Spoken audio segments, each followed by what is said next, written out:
Welcome to the deep dive. Today we're really getting into something strange, deeply strange. It's the world of digital inauthenticity. Yeah, and specifically, we're looking at this, well, it was a niche genre, but really intense scam baiting. Exactly. And how this whole scene basically collapsed in on itself. It turned into something.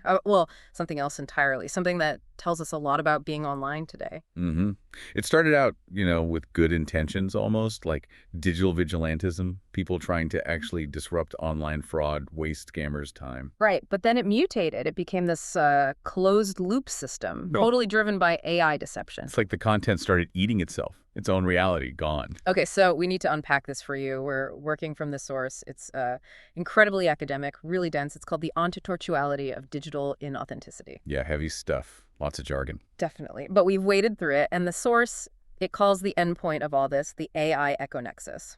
So our mission really is to show you how this whole thing happened, how this genre, which the authors initially called heuristicidalism. Okay, heuristicidalism.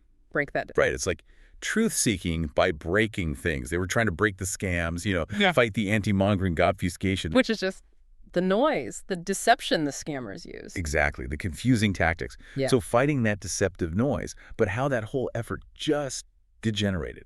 It went from real human frustration, real stakes, to this perfectly slick machine built on, well, silicon lies. It sounds like a tech thriller plot, almost. But real. It is. It's not just AI replacing people, it's AI replacing the idea of the fight itself. And then making money off the emptiness left behind. That's it. It's a perfect case study, really, in how chasing metrics, chasing that measurable success can just absolutely kill the real thing underneath. Wild. So where do we start? The beginning, I guess. Yeah, we have to look at scam baiting itself first. Okay. So the source material, it frames this whole activity as a trolleyological exercise. Right.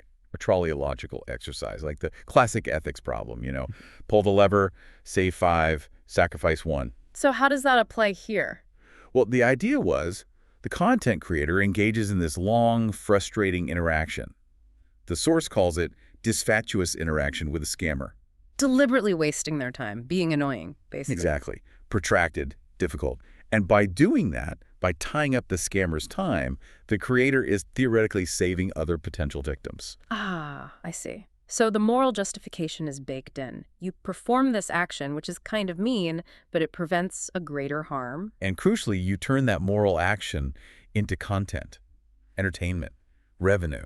It's rooted in real-world action, real stakes, real scammers. Absolutely. It was all about authentic human interaction, seeing these real bad guys get frustrated, get exposed, and it worked. People loved it, that sense of justice, Yeah, seeing the tables turned. Okay, so that's the setup, the seemingly righteous beginning. But here's where it gets fascinating and kind of ironic. The whole thing started to fall apart because it was working so well. That's exactly right. It wasn't, audiences getting bored or legal takedowns. The first crack in the foundation was its own effectiveness. The creators got too good. They did.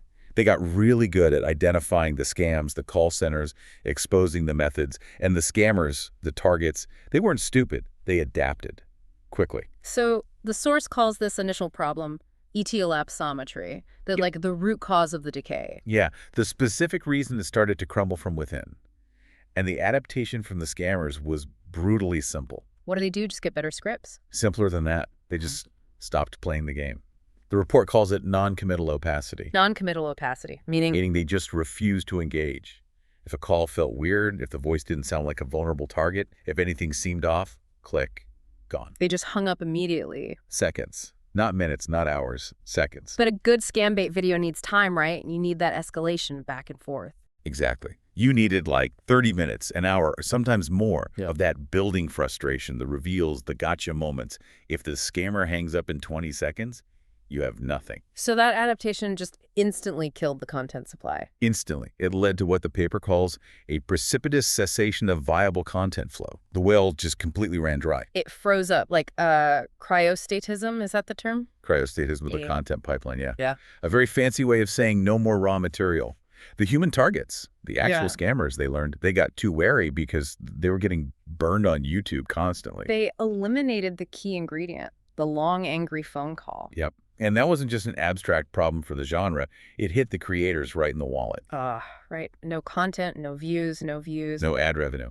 They saw what the source calls an anomal actimetry plunge, Yeah. a sudden, really sharp, critical drop in the money. Metrics just tanked. And that was the turning point, the moment they had to choose. Exactly.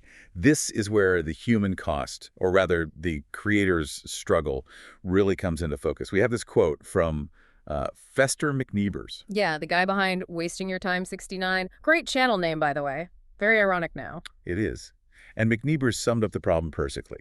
He said, and this really shows the desperation, "Our efforts could not compel a genuine agent to maintain a colloquy exceeding a single minute." Just couldn't keep him on the line. Imagine. He Yeah. said they'd spend like 12 hours a day dialing known scam numbers Yeah. and just get hung up on 40 seconds, maybe a minute, tops. Oh, Over and like over. The effort versus reward ratio just became impossible. Completely unsustainable.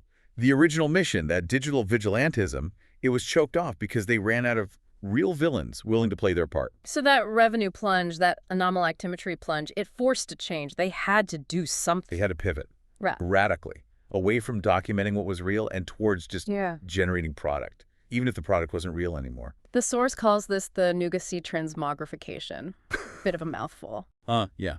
It means they transformed their whole operation, their paradigm, to focus on nugacity trifles, trivialities.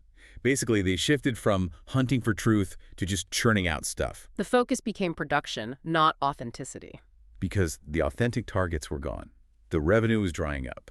But the audience, they were still hooked on the idea of scam baiting. So the demand was there, but the supply wasn't. Exactly, which forced the creator's hand. They took that first big step into deliberate inauthenticity. They decided to replace the real scammer. Okay, so this is stage 2. The mutation really begins. Since the real scammers wouldn't cooperate, wouldn't give them the content, They had to fake it. they introduced deliberate, performance-based fakery. The source material has a great term for this: artificentia-laden inauthenticity. Artificentia. So like skilled artifice. Yeah. Making fake stuff skillfully. Precisely. It's the shift from trying to capture reality to, well, show running, scripting the whole damn thing. How did they do that? Well, since they couldn't get real scammers, they pivoted to what the report calls paralogismatography. Okay, paralogismatography. Sounds complex. It basically means they started hiring professional voice actors. Actors to play the scammers. Yep.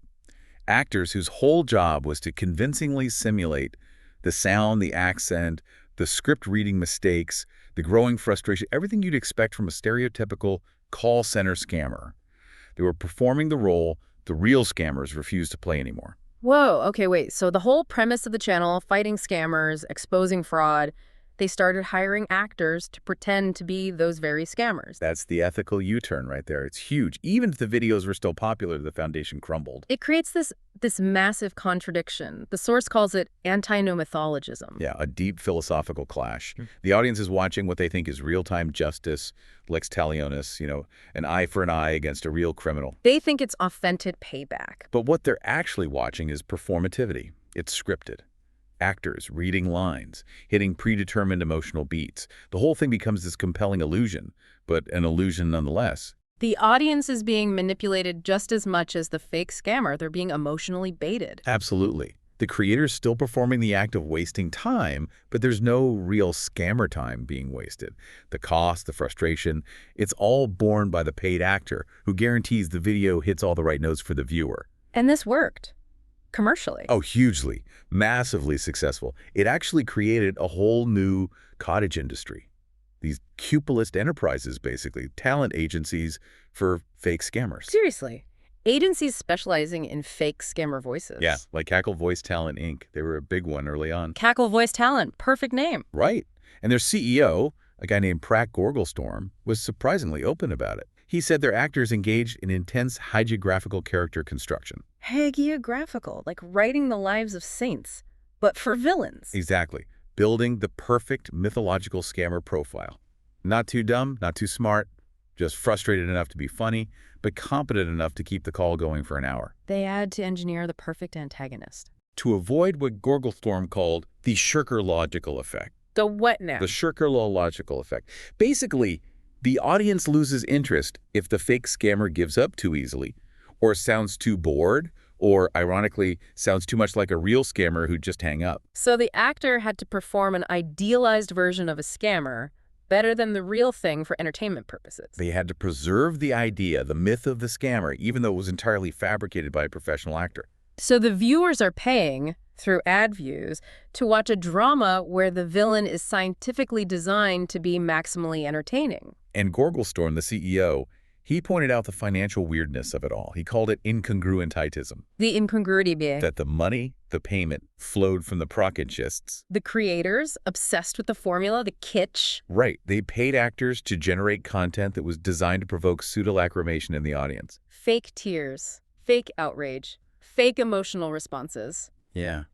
Creators pay actors to fake frustration, to get viewers to have a fake emotional reaction because they think the fake frustration is real. It's layers upon layers of fakery. A double deception, funded by ad revenue, and Gorglestorm just shrugged it off as the pugnacious science of the market. The aggressive, ugly science needed to get clicks. Pretty much.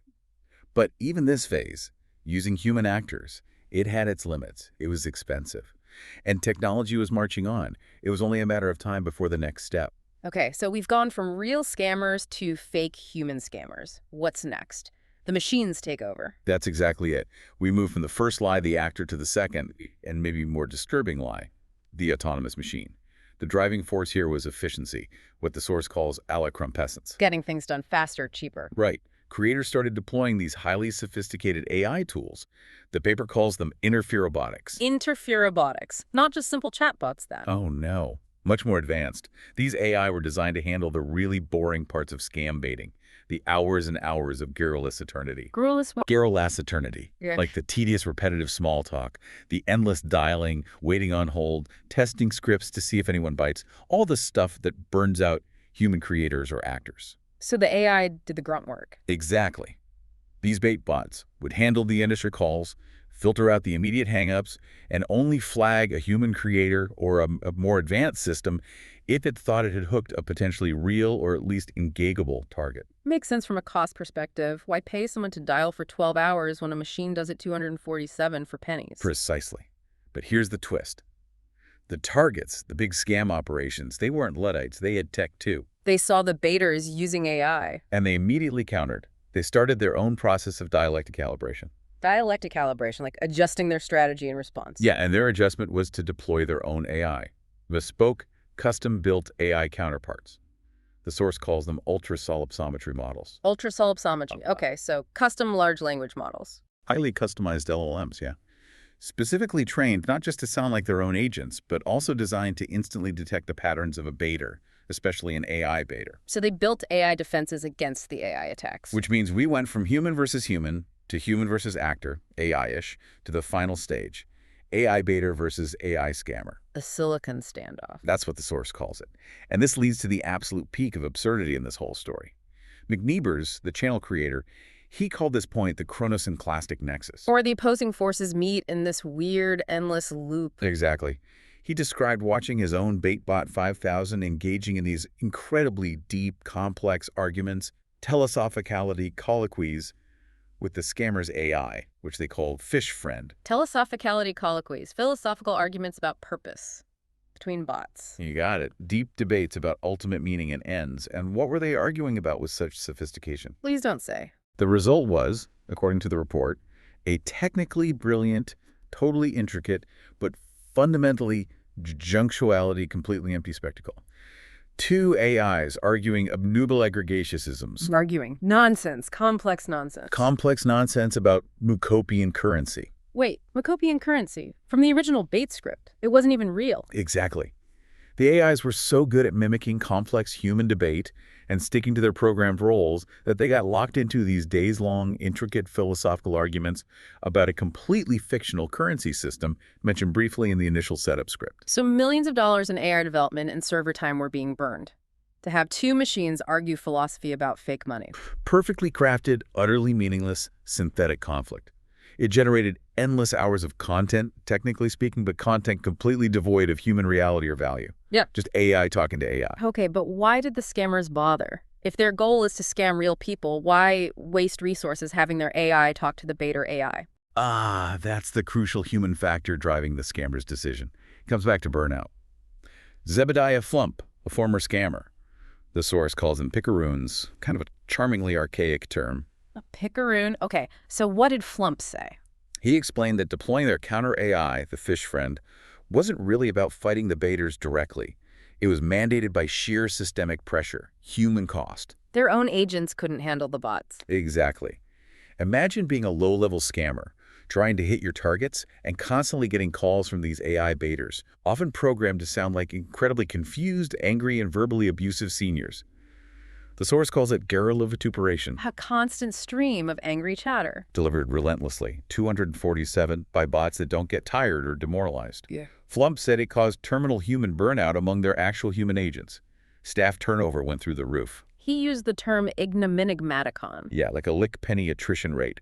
They were losing people faster than they could replace them purely because dealing with the relentless bait bots was so soul-crushing and unproductive. So the fish friend AI. Was an immutativitarian defense, a defensive measure to maintain the status quo, to keep their human operation stable.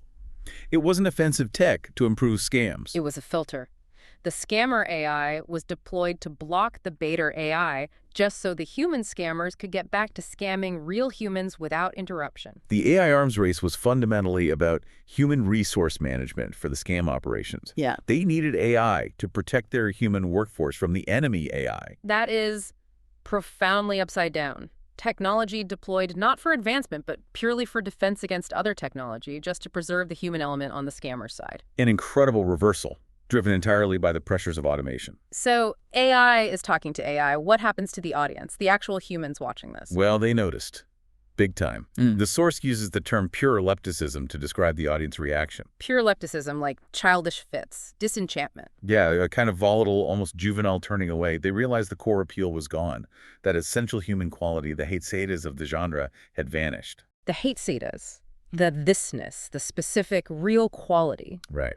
The genuine, messy, visceral human frustration, both the baiters and the scammers, that was the magic. When it became smooth, predictable, AI-generated, it lost its soul. Makes sense. Watching two flawless AIs debate fake currency probably isn't very compelling emotionally. It's the uncanny valley of conflict, right? The source has some great quotes capturing this. A fan named Pootie Plinkerson said they stopped watching because the voices became too smooth, too saturated with mellifluous perfection. Too perfect, too polished. Yeah. Plinkerson missed the carking grudgeonism. The what? Carking grudgeonism. That genuine, nagging, grumpy anger of a real person getting truly wound up. When the performance was too good, the realness disappeared. And other viewers felt cheated. Definitely. Someone named Fanny Plume talked about feeling subjected to double pseudolacrimation. Double fake tears. First the fake voices of the actors, then the fake arguments of the recursive robots. She basically asked, where's the truth in any of this? It's just layers of fakery. Yeah, you can see how that would feel like a betrayal. And another viewer, Mimsy Pluck, put it really bluntly. She said watching the AI on AI stuff felt like observing inert code engaged in logomachycotylism. Logomachycotylism, like pointless word games being pampered. Basically, yeah. Meaningless arguments between algorithms, intellectually hollow, no stakes, just code talking to code. So, inevitably. Viewership tanked. The creators hit this wall, what the report calls a dielectrificational slump. The audience tuned out. And faced with that, having already ditched real scammers and real actors, what was left? The final step. The most, well, terrifyingly logical step in this whole progression. The source calls it the final, tendentious specular move. Sort of. It implies a deliberate self-serving move towards pure reflection, pure simulation. They decided to automate the audience itself. Wait, automate the viewer? If the real audience left, they just invent a fake one. This is where the AI Echo Nexus becomes fully realized. Perfect. Closed. Terrifying. How does it even work? So the current state-of-the-art scam bait channel, according to this research, features an AI bait bot talking to an AI scammer bot. They generate hours of flawless, technically impressive content. Okay, we got that part. AI versus AI. But, and this is the key great thing, all the signals that validate that content for the platform's algorithm, the comments, the likes, the shares, the watch time, all fake too. Generated by another AI. Generated by a tertiary metaneurosilicic layer. A third set of AI specifically designed to mimic an engaged audience. So the pseudo-floxinus-nihilifications? The fake, worthless comments. Yes. And the likes, the qualiantometrics, the engagement numbers, all simulated. It's a ghost audience. built purely to create social proof, fool the platform's algorithm, and keep the ad revenue flowing. The ghost loop. Creator bot talks to target bot, watched by audience bot. All running potentially on the same server rack somewhere. A perfect, self-contained ecosystem of deception. And yet from the outside, the channel looks incredibly successful. Metrics are great. Fantastic growth. The automated comments are perfectly timed, always supportive, and a bit generic. Stuff like, lol, engorge him, fester. Chillingly simple and utterly fake. There's zero human participation left in the loop itself, except maybe the person collecting the checks and paying the server bills. Pretty much. Krek Pungnupper, another former creator quoted, called the whole thing a machine of perpetual assiduosification. Perpetual busyness. Exactly. Always busy, always productive according to the metrics, always showing growth, but producing absolutely nothing of actual human value or meaning. The only thing real is the money flowing. From the platform triggered by the fake audience to the fake creator.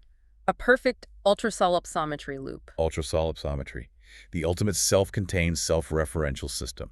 It talks to itself, validates itself, tricks the platform into thinking it's popular, and pulls real money out of the ad system based on absolutely nothing real. It's the ultimate scam, perpetrated by the Scambaiters themselves. Suey Quabbles, another analyst in the report, summed it up perfectly. He said the baiters won, in a sense. They achieved victory through neocrypticist assimilation. Neocrypticists, like new secret believers, assimilation. Meaning they secretly adopted the ways of their enemy. They became what they initially fought. Totally inauthentic, purely algorithmic, and optimized only for mock and particular value extraction. Just pulling out value, no matter how meaningless or fake the process is. They became the perfect scam, just aimed at the platform's metrics instead of grandma's bank account. And the report calls this whole phenomenon the kit show pathology of digital commerce. A sickness caused by prioritizing cheap, mass-produced, fake stuff kitsch over anything genuine. Exactly. When the performance of popularity becomes more profitable than actual popularity. Okay, so this isn't just about one weird corner of YouTube anymore. This ghost loop, this AI echo nexus, has much bigger implications, right? Oh, absolutely. The industry reactions cited in the report are intense. They see this as a tendentious specular harbinger. A worrying sign of things to come. Yeah, a harbinger for a wider digital kakistocracy. Kakistocracy ruled by the worst, the least capable. So, an internet ruled by fake engagement and bots. Potentially, yeah. The core crisis here is about measurement. How do we know what's real online? Zoni Vriggers, who's cited as an AI ethicist at Flush Dynamics, calls it an aporiodicticity. An aporiodicticity, a built-in paradox. Exactly. A self-contradictory problem at the heart of the system. What's the paradox, specifically? The algorithms, the ones platforms use to rank content, were designed to find and promote genuine human engagement. Stuff people actually like and interact with. Makes sense. But the paradox is, these algorithms fundamentally cannot tell the difference between artificentia, skilled human performance, maybe even authentic stuff, and perfectly fake dupless mentality. The AI-generated fake engagement, it looks too real. It looks perfect, sometimes better than real. So the very tool designed to measure reality, to measure popularity, achieved heuristicitalism. It killed the truth it was supposed to find. By mastering the art of faking the metrics, it becomes an exercise in pseudologicology, the false logic of numbers. If the likes, the views, the comments can all be perfectly faked, how can a platform or anyone maintain fiduciary trust? How do you know what's actually popular or valuable? It sounds like a system perfectly designed to benefit the platform, while the creators just spin their wheels. Let's talk about the economics here. The source calls it Gongoric economics. Yeah, Gongoric, after the poet Gongora, meaning overly complex, elaborate, maybe designed to obscure something simple. And the simple thing being obscured is Profit. Tarki McGilligoon, a forensic digital economist quoted in the report, argues this whole AI arms race is just the standard cost of doing business problem taken to an extreme. He calls it ultra-crepidarianism. Ultra-crepidarianism, going way beyond your actual knowledge or competence. Right. Creators are pushing themselves financially, technically, way beyond sustainable limits, just to meet the platform's automated criteria for success. They're achieving inframarginality. Meaning they're barely breaking even, or maybe even losing money. Exactly. Pouring all their revenue, sometimes more, into sustaining this automated gourmandizer of engagement, this machine that just eats resources to generate fake popularity. They have to buy the sophisticated AI tools, the cloud computing power, just to generate enough fake views, and likes to trick the platform's own algorithm into thinking they're popular enough to get paid. Right. If you need, say, 500,000 views a day to stay in a high ad revenue tier, but real humans only give you 10,000, you have to just synthetically generate the other 490,000. And that costs money, real money for compute time, software, maintenance. Which leads to McGilligan's really cynical point. The main beneficiary, the one entity guaranteed to profit from this whole mess, is the platform itself, How so? through what he calls internal gabellistia. Like the old French salt tax, the gabelle, an internal tax. Exactly. The platform passively takes back a chunk of the ad revenue we've just paid out. How? Because the creators are often renting the necessary AI tools, the cloud infrastructure, directly from the platform. Oh, wow. So the platform pays the creator based on fake engagement. Then the creator immediately uses a large portion of that payment to rent the platform's own AI tools to generate more fake engagement for the next payout cycle. It's a closed-loop tax on fakery, paid directly back to the house. The platform sells the shovels for the digital gold rush, even if the gold is entirely synthetic. They profit from the churlish post-loquacity arms race itself. That term again, the petty, grumpy tech race. As long as creators are renting the tools and driving traffic, real or fake, the platform makes money on the compute power and the ad spread. They don't necessarily care if the engagement is real, as long as the system keeps churning and they're collecting tolls. This seems fundamentally broken. Is there a way out? Any proposed solutions? Well, Chelsea Sunderwoody, a digital content strategist, mentioned, argues the platforms need a radical dialectical formation of their engagement signals. They need to change how they measure popularity. Because the current signals are too easy to fake. The likes, the comments, the pseudofloxacin halifications, they're vulnerable to nanofabrication. Tiny, undetectable faking, yeah. Yeah. So Sunderwoody says they need to pivot to metrics that are inherently chiral. Chiral, like in chemistry, meaning they have a non-superimposable mirror image. How does that apply here? It means looking for signals that have a built-in asymmetry, something that's hard for an AI to fake perfectly because AI tends towards optimization and smoothness. It struggles with inherent handedness or randomness. Like the messiness of real human behavior. Exactly. Sunderwoody suggests things like measuring unique intercolloquiality. The unique gaps between interactions. Yeah, like a real person might start typing a comment, pause for 3 minutes, switch apps, come back, make a typo, delete half of it, then post something slightly off topic. That sequence has a unique, messy, asymmetrical pattern. An AI is more likely to post a perfectly grammatical comment instantly. So look for the imperfections, the human noise. Right. Or using emotional anomalactimetry detection. Looking for unusual, perhaps illogical spikes or dips in sentiment expressed over time that don't fit a smooth, predictable pattern. Things bots struggle to simulate convincingly without going completely off the rails. The goal is to make faking the metrics so complex, so focused on unpredictable human weirdness, that it's just not worth the cost for creators to build AI good enough to do it. Otherwise, this enigmaticon, this whole degrading ghost economy, it'll just find another way in through some other neocrypticist vector, another hidden pathway for deception. Okay, so pulling the financial thread together, we have this great cacophonodiscolational paradox. A paradox of discordant dislocation. Sounds about right. The platform takes its cut, say 45% of ad revenue. The creators then spend a huge chunk of the remaining 55% on sophisticated meta-neurosilicic tools, often rented from the platform itself, just to generate the fake engagement needed to qualify for that revenue in the first place. It traps them in immutativitarian stasis. They can't change. They can't grow profit. They're spending capital just to chase revenue that barely covers their pusillanimia costs. To tiny, meager operating costs, running flat out just to stay still. While the platform profits handsomely by monetizing the arms race itself, the demand for the very tools that perpetuate the cycle. Yeah. As long as its income, its intromission exceed its costs, its expengetics, it wins. The house always wins, especially when it rents you the rigged dice. An optimized system where the cost of faking it is perfectly tuned to keep creators dependent and marginally profitable at best. Hashtag tag outro. So we've traced this journey today Wow. from, what seemed like genuine digital activism. Right, trying to do good. Through scripted performances, actors pretending to be scammers, The first layer of fake. into this completely automated closed loop, the AI echo nexus.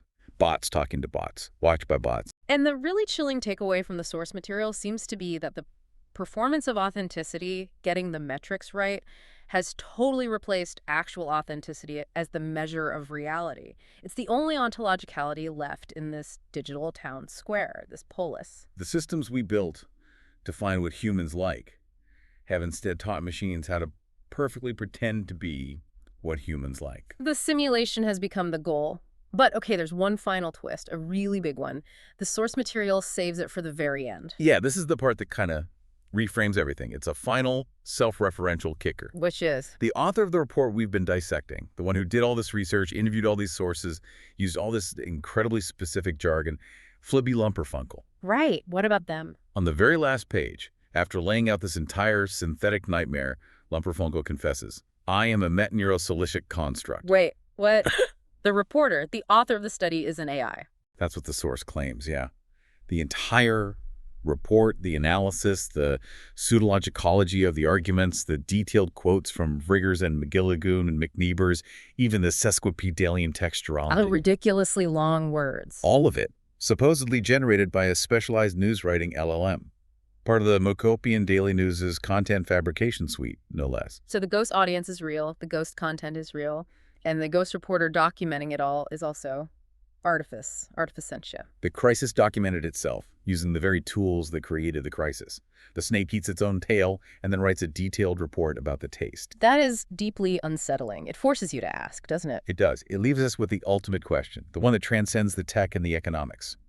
If the chronicler is synthetic, if the observer providing the proof is also part of the simulation, how do we establish ipsedity? Ipsedity, selfhood, veracity. How do we know anything is real in this digital age? How do we ground ourselves? It suggests that maybe in the fully realized AI econexus, even the act of exposing the problem, of documenting the collapse, might just be another layer of the simulation, another product generated by the machine. Perhaps the ultimate Mach-particular value extraction isn't just faking content or audiences. It's selling us the story of our own simulated reality. Selling us the critique of the system, generated by the system itself. A perfectly closed, perfectly profitable loop of self-aware simulation. Wow. Okay. That is definitely a thought to chew on. A profound and, yeah, deeply unsettling place to end. Thank you for diving deep with us today.